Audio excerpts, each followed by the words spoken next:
사실 지금 여리고성 앞에 있는 이스라엘 백성들의 모습을 그려 놓은 것이 6장입니다. 여호수아서 6장은 여리고성의 웅장함을 우리들에게 먼저 소개를 하거든요. 여리고성이 고고학에서 발견이 됐는데 한 그 지대가 있지 않습니까? 여리고성이 있는 이 지대가요, 해수면, 그러니까 바다보다 밑에 있는 지형이에요. 그러니까 굉장히 낮은 지형이죠.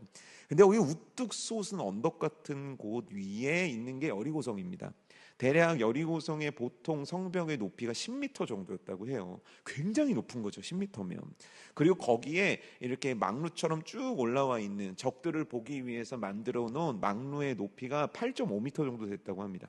그럼 그건 무슨 뜻이냐면 그 시대의 가장 높은 건축물 중에 하나가 여리고성이었다는 거예요. 근데 이게 왜 난공불락의 요새냐면, 일단 흙으로 지었고 성벽이 3m, 4m쯤 되는 굉장히 두꺼운 두께를 자랑하는 거죠. 근데 그 당시는 대포가 있는 것도 아니니까 성벽을 무너뜨릴 방법이 없으니까 그러면은 넘는 수밖에 없는 거예요, 그 성을 점령하려면. 근데 여기서 문제가 뭐냐면, 이렇게 성이 있으면 여기다가 깊이 구덩이를 파서 물이 흐르게 해놓은 거예요. 근데 이 폭이 8m예요. 깊이가 4m예요.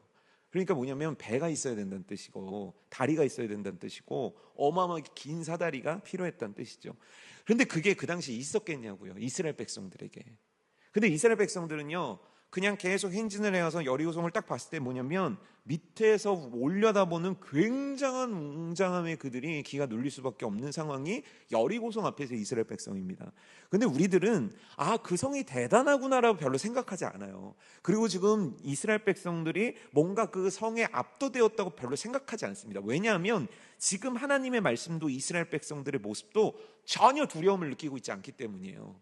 왜일까요? 이스라엘 백성들이 타고난 대단한 사람들이기 때문에 지금 담력이 있어서 두렵지 않은 걸까요? 그렇지 않습니다. 제가 지난주에 말씀을 나눴는데 여호수아가 굉장히 두려워했다라고 제가 얘기를 드린 적이 있었어요. 여호수아는 지금 이 백성들을 이끌고 그 전쟁터를 나갈 수 있을 만한 용장이 못 돼요. 지혜에 탁월함이 없습니다. 그런데 하나님께서 그에게 계속 강하고 담대하라고 말씀을 주셨다는 건 그가 그만큼 위축될 수밖에 없는 거예요. 그럼 이스라엘 백성들은 정말 대단합니까? 지금 이 요단강을 건너서 가나안 땅에 들어오기 전에 아주 이스라엘 백성들의 민낯을 보여주는 사건이 일어나는데, 민수기 20장 2절에서 5절 말씀이거든요. 회중이 물이 없으므로 모세와 아론에게 모여드니라. 왜 물이 없습니까? 이 사건이 뭐냐면 처음에 있었던 무리바 사건 다음에 두 번째 일어난 무리바 사건이에요. 뭐냐면 이제 얼마 안 남아서 이제 신명기서 다 배우고 가나안을 향해 진경을 해야 되는데 물이 없는 거예요. 물이 없으니까 40년 동안 광야를 지냈던 사람들이 물이 없으니까 어떻게 했냐면 원망했다고요. 누구한테요? 모세한테요. 이게 40년 전에 있었던 똑같은 일 아닙니까? 그래서 이때 모세가 반석을 쳐가지고 가나안 땅에 못 들어가게 만든 사건이 이때 일어난 거예요. 그러니까 이 백성이요, 지금 여리고성에 있는 똑같은 백성이에요. 근데 이때 물이 없다고 난리를 쳤던 그 백성들의 모습이 지금 여리고성 앞에 있는 이스라엘 백성들이라고 느껴지지 않는다는 거죠. 완전 달라진 사람들이 지금 여리고성에 있는 것 같아요. 똑같은 사람들인데 왜인 줄 아십니까? 하나님께서는요, 사람을 바꾸십니다. 여러분, 이게 여러분들에게와 저에게 굉장한 소망이 좀 됐으면 좋겠습니다. 하나님이 나를 바꿀 수 있는 분이라는 거. 내가 이렇게 살아가는 사람이 아니라, 이렇게 태어나서 이렇게밖에 살아갈 수 없는 사람이 아니라 하나님이 나를 바꾸시는 분이라는 걸요.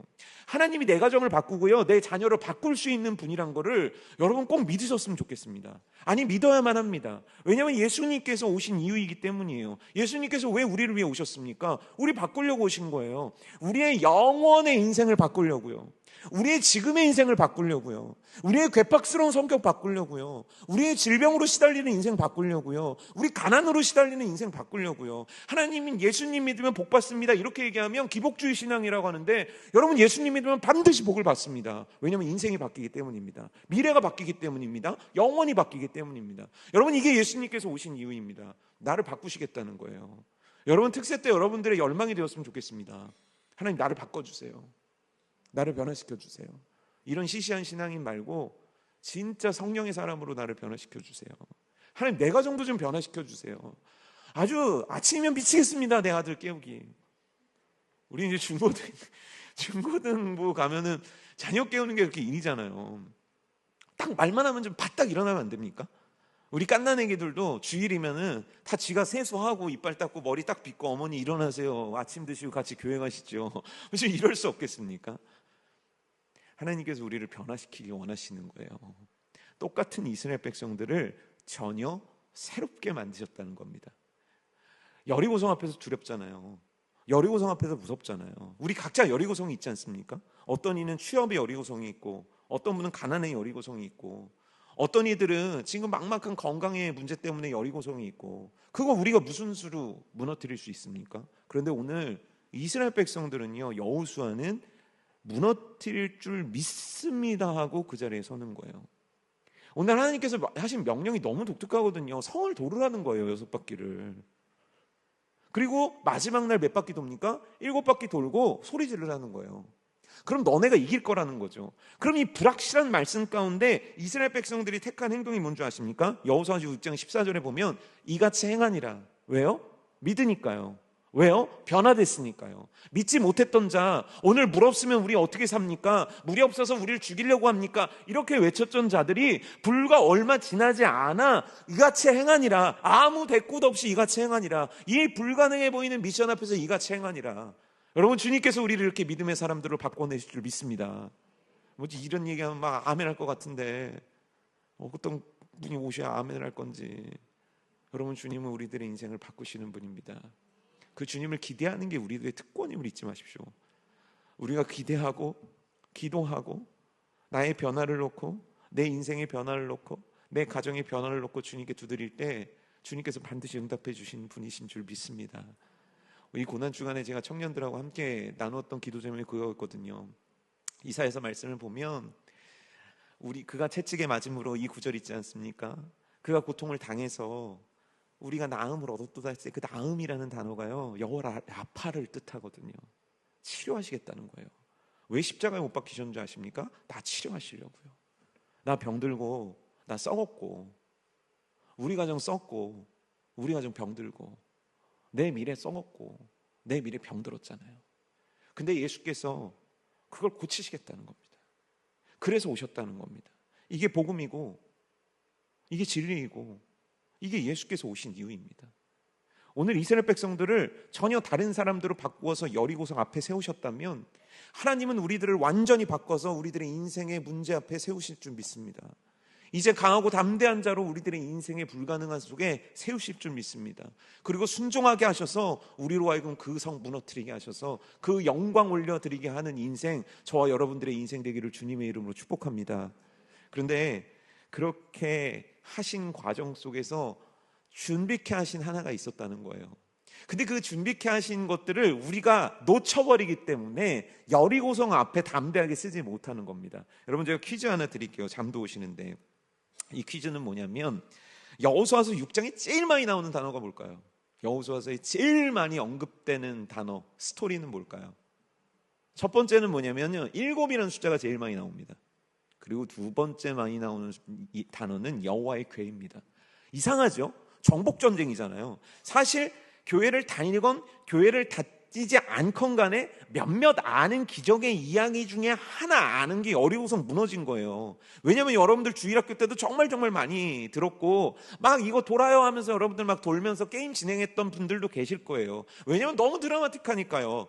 돌고 외쳤더니 성벽이 무너졌더라잖아요. 그런데 그 스토리 가운데 성벽이 무너졌다는 얘기는 딱 한 번 나와요. 그럼 나머지 전체 6장 속에서 계속 언급되는 건 뭐냐면 7번이라는 숫자와 여호와의 궤라는 이야기가 제일 많이 나옵니다. 그럼 6장에서 강조하고자 하는 건 뭔지 아십니까? 성벽이 무너졌다는 게 아니에요.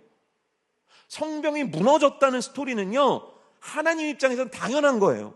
이거 안 되는 게 기적인 거예요. 하나님은요, 이 성벽 무너지는 거 아무것도 아니에요. 그런데 하나님께서 계속 여호와의 궤와 7번이라는 숫자를 계속 가장 많이 쓰신 이유는 뭐냐면 우리가 해야 될 준비가 있는데 그게 바로 여호와의 궤와 7번이라는 뜻이에요. 7이 뭡니까? 완전한 순종을 의미하는 거예요. 여호와의 궤가 의미하는 게 뭡니까? 그걸 알려면 여호수아서 6장 12절 13절인데 우리 다 같이 읽었던 말씀이니까 제가 한 번 더 읽어드릴게요. 또 여호수아가 아침에 일찍 일어나니 제사장들이 여호와의 궤를 메고 제사장 7은 양강 나팔 7을 잡고 여호와의 궤 앞에서 계속 행진하며 나팔을 불고 무장한 자들은 그 앞에 행진하며 후군은 여호와의 궤의 뒤를 따르고 제사장들은 나팔을 불며 행진하니라. 행렬이 있어요. 지금 행렬의 순서를 소개하고 있는 거거든요. 행렬의 가운데 뭐가 있었는 줄 아십니까? 여호와의 궤가 있는 거예요. 이게 그냥 스쳐 지나갈 말씀이 아닙니다. 여호와의 궤니까 제일 중요하니까 가운데 있나 보다. 맞습니다. 여호와의 궤가 가장 중요합니다. 그러니까 가운데 있는 겁니다. 그리고 그 뒤를 백성들이 따르는 겁니다. 그럼 오늘날 여호와의 궤는 뭡니까? 십자가예요. 우리 안에 십자가가 제대로 세워 있지 않으면요, 우린 담대할 수도 없고 우린 이길 수도 없다는 것을 성경에서는 6장에서는 여리고성이 무너졌다는 기록보다 가장 강조하고 있는 건 뭐냐면 여호와의 궤가 어디 위치에 있어야 되는가를 우리들에게 너무너무 강조하고 있다는 겁니다. 오늘 십자가가 내 인생에 어디에 위치해 있느냐가 우리들의 인생에서 제일 중요한 거예요. 자꾸 우리들은 어떠한 일들과 어떠한 기도 제목들을 얘기하는데 그 전에, 그 전쟁에 앞서서 우리가 가장 중요하게 생각해야 되는 건 예수 그리스도가 내 안에 어디에 계시냐고요. 예수 그리스도 우리 안에 계십니다. 어디에 계십니까? 가운데 나를 점령하고 계십니까? 아니면 어디 구석에 있는 겁니까? 저 구석에 있다가 주일에 슬그머니 꺼냈다가 다시 집어넣는 거 아닙니까? 여러분, 예수님 천국 가려고 믿습니까? 50점입니다. 예수님 천국 가려고 믿는 게 아닙니다. 영원한 천국을 누리기 위해서 예수님 믿는 겁니다. 그 중심에 십자가가 있어야 돼요. 저도 여러분들도 똑같은 삶을 살아가는 사람들 아닙니까? 우리 왜 흔들리는 거예요? 우리 왜 이렇게 힘든 겁니까? 분명히 주만 바라볼 줄 하면 그래, 그리고 나서 또 왜 이러는 겁니까? 우리들에게 십자가는 어디 있습니까? 예수 그리스도께서 피 흘려 세우신 십자가, 그거 다시 세워야 되는 거예요. 왠지 아십니까? 사무엘상 16절 7절 말씀인데 우리 다 같이 읽어볼까요? 시작.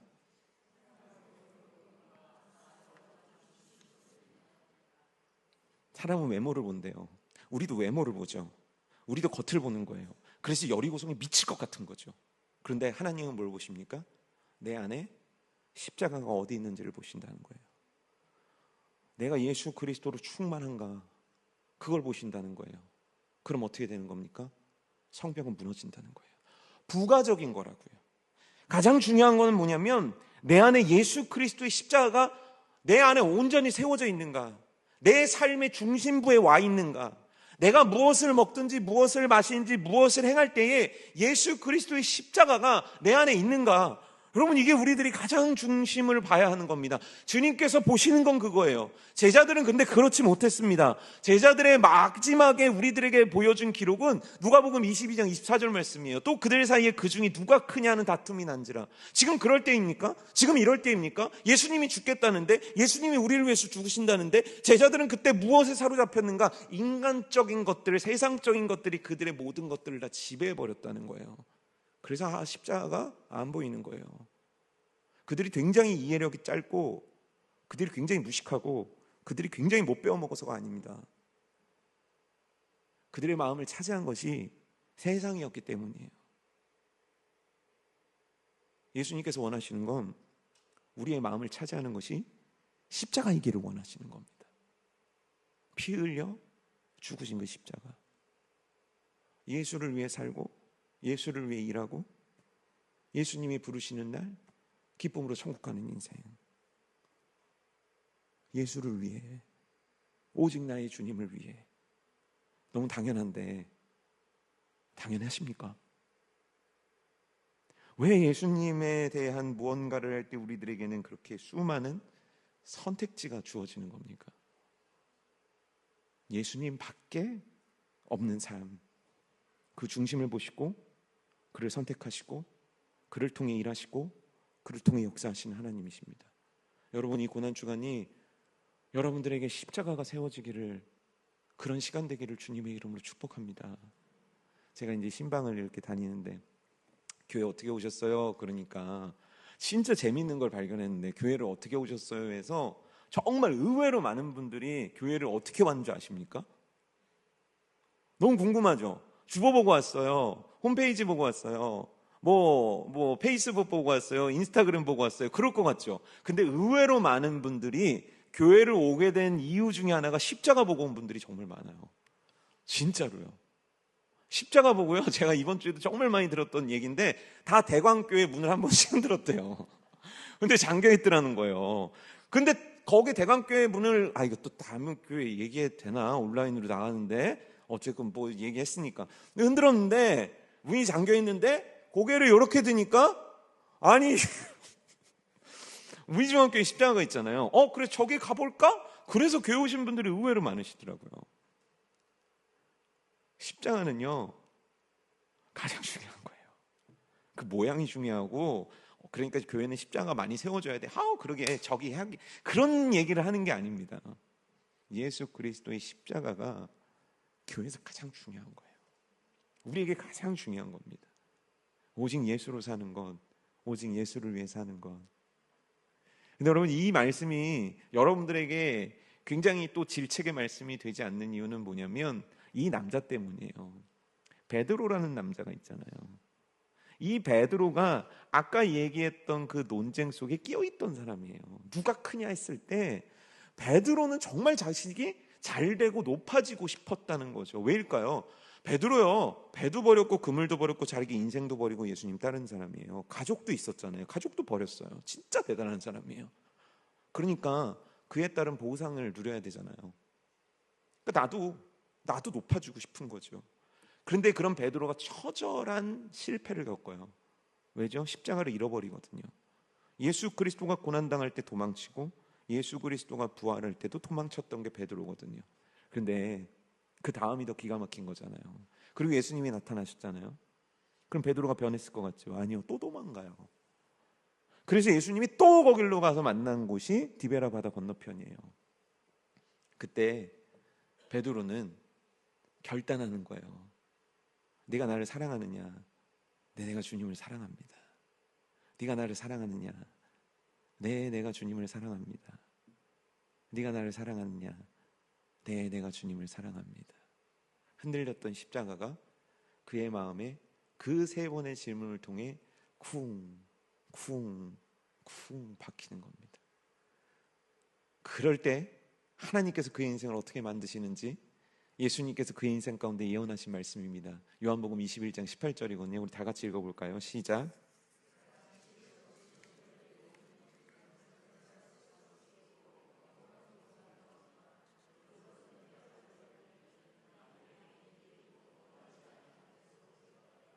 십자가가 없어서 예수를 부인했던 인생, 십자가가 없어서 자기가 띠를 띠고 원하는 곳으로 갔던 인생을 예수께서 바꿔놓으십니다. 그리고 어떤 인생을 바꾸시냐면 네가 원하는 곳으로 가지 않을 거야. 내가 원하는 곳으로 넌 갈 거야. 네가 원하는 곳에 눕지 않을 거야. 내가 원하는 곳에 눕게 될 거야. 그리고 너도 나와 같이 그 십자가에 못 박혀 나의 예수를 위해 태어나 나의 예수를 위해 살다 나의 예수를 위해 죽을 거야. 여러분, 이 인생을 누가 비참하다고 얘기할 수 있겠습니까?